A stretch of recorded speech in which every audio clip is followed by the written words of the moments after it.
नमस्कार. Raigad medical association Raicon 2020-24. माझं नाव डॉक्टर सलील विजय पाटकर. मी कॅन्सर स्पेशलिस्ट आहे.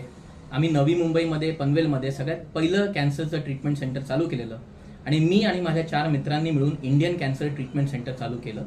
याच्यामध्ये आम्ही आता वाशी, पनवेल, कल्याण, डोंबिवली, सायन आणि दादर या सगळ्या जागी आहोत.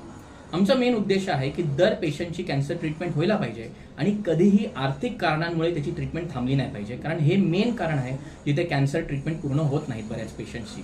दुसरं, जसं आपल्याला माहिती असेल की सरकारी हॉस्पिटल जसं टाटामध्ये भरपूर वेळ जातो ट्रीटमेंट चालू होण्यामध्ये, तर आमचा दुसरा ऑब्जेक्टिव्ह आहे की दर पेशंटची ट्रीटमेंट लवकरात लवकर चालू होली पाहिजे. आपण कॅन्सर अँड इकॉनॉमिक चॅलेंज ह्याच्याबद्दल बोलणार आहोत आणि हे दाखवणार आहोत जे आम्ही साबित केलेलं आहे की दर व्यक्तीची कॅन्सर ट्रीटमेंट होऊ शकते. At the same time, the center can remain profitable and we can help the community at large. We will discuss this cancer and economic challenge. Please come. धन्यवाद.